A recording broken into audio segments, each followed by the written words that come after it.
História dos Hebreus, que é um livro do Flávio Joséfo, que é um livro muito interessante porque é um historiador que pega a história da Bíblia e complementa a história da Bíblia com relatos históricos. Então ele vai contar desde a criação do mundo até a época da destruição do Templo de Jerusalém, e ele vai, para quem, assim, hoje, um protestante que pega a Bíblia, ali, ó, a história dos Hebreus, esse mesmo.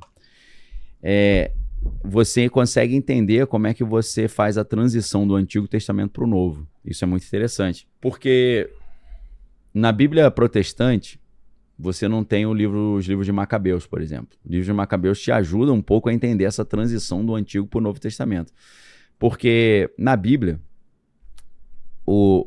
na ordem como a Bíblia foi organizada, o último livro do Antigo Testamento é o livro de Malaquias. Mas ele não é o livro cronologicamente mais perto do Novo Testamento. Os livros mais perto do Novo Testamento são Esdras e Neemias, que é a galera que está reconstruindo Jerusalém depois da destruição babilônica.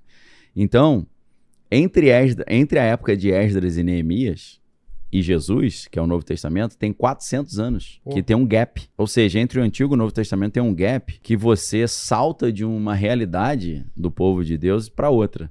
Por quê? Na época de Jesus, você tinha um rei chamado Herodes, e esse rei não era judeu. Você fala, como é que chegou a um ponto de ter um rei que não era judeu? Você tinha 4 seitas judaicas, fariseu, saduceu, essênio e zelote. Você tinha o Império Romano que não existia nesses 400 anos, ele surgiu nesse período, nesse intervalo, né? Então você vê um mundo completamente diferente.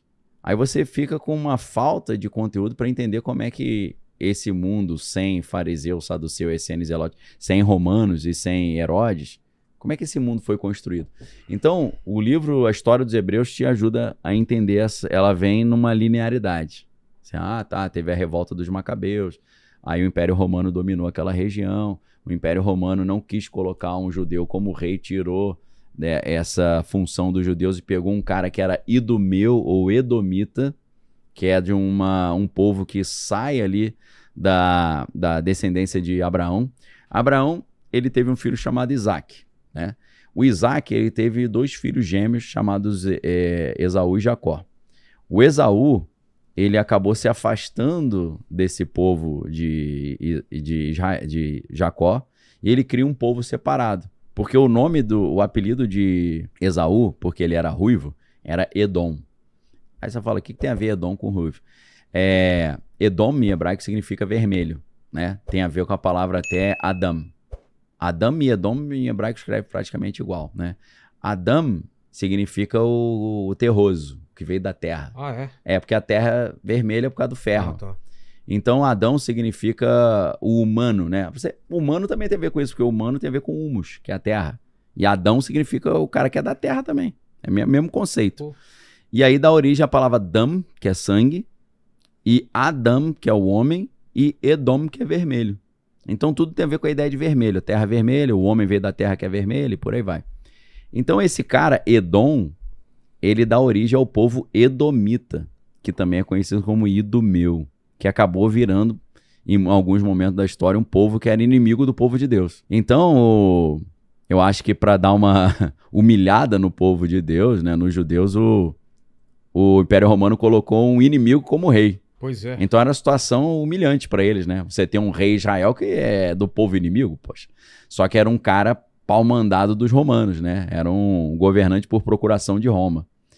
Então, por que eu estou citando a história dos Hebreus? E aqui vem a parte mais legal. Na história dos Hebreus, tem um trecho, que é um trecho que... Eu estou falando isso tudo só para falar da roupa do sumo sacerdote. Vou te falar, Vilela, quando eu li essa parte da história dos Hebreus, eu pensei, cara, não é possível que isso é verdade, cara. Se for verdade, isso aqui é uma das coisas mais maneiras que eu já vi na minha vida. Porque Alexandre o Grande, quando ele estava tentando derrotar a cidade de Sidom, Sidom era uma cidade que era uma fortaleza em cima de uma ilha de pedra. E como era uma ilha, ninguém conseguia invadir, porque ela era hiper protegida, né? O acesso era muito difícil. E aí, quando Alexandre o Grande estava tentando conquistar essa cidade, e havia uma profecia que a cidade super poderosa seria destruída por um conquistador, eles iam devastar a cidade inteira, ia ficar só a pedra, onde pescadores depois iam pescar onde era um verdadeiro império. Alexandre o Grande cumpriu essa profecia.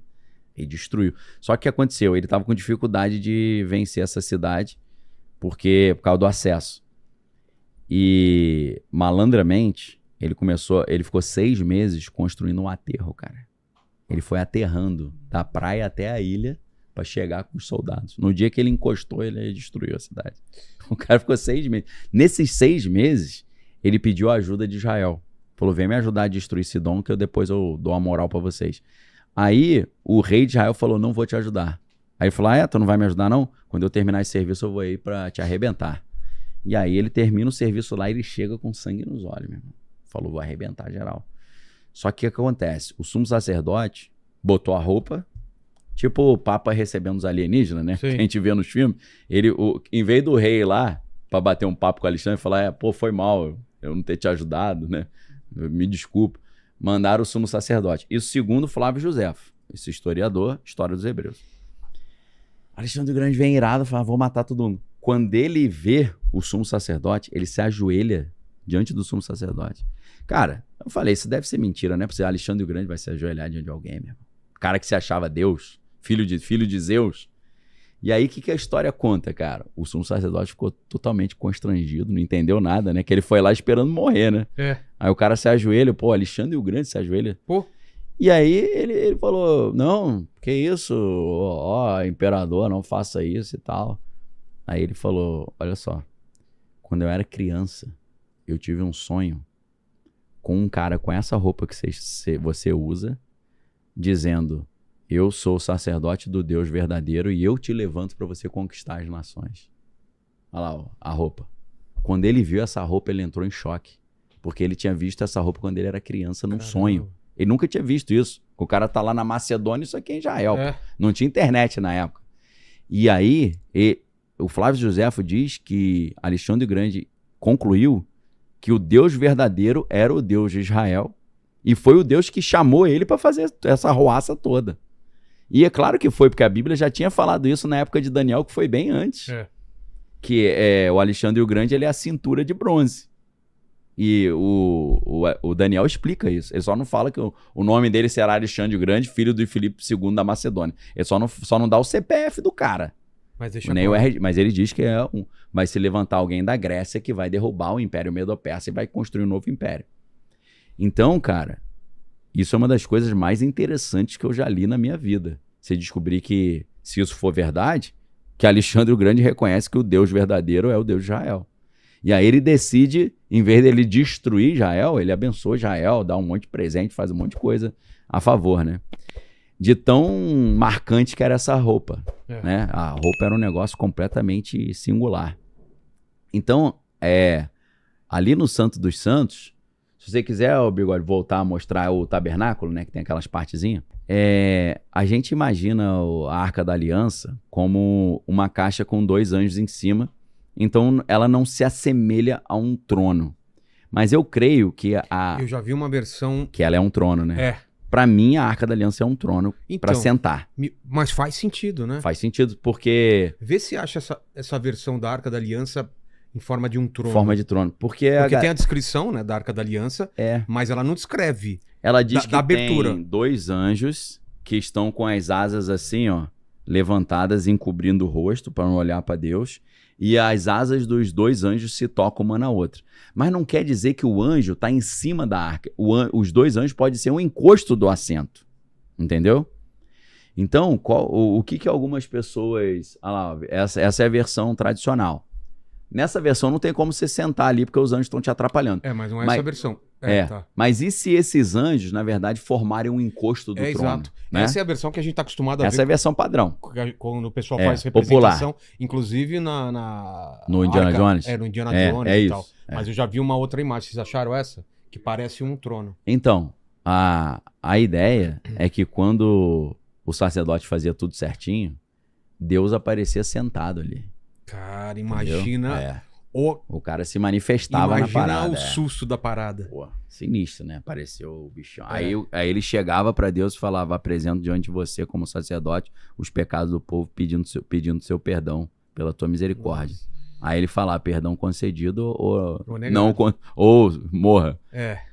Aí quando ele saía, ele falava, glória a Deus, o Senhor aceitou o nosso pedido, entendeu?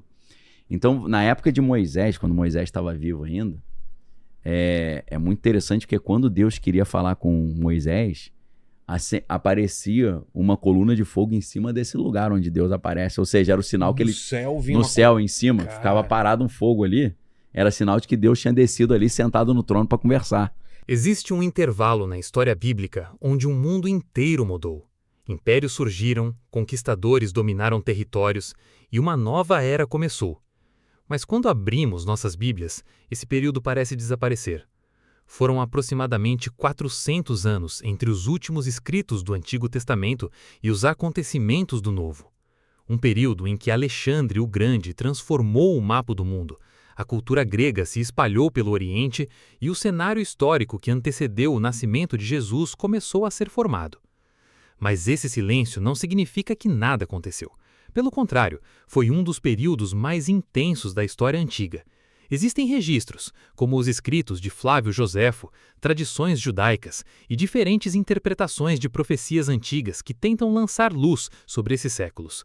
E talvez a maior pergunta não seja apenas o que aconteceu nesses 400 anos, mas quantas partes da nossa história ainda permanecem separadas, esperando que alguém conecte os pontos. Porque o passado não é formado apenas pelas páginas que chegaram até nós. Ele também é formado pelos acontecimentos que aconteceram entre elas.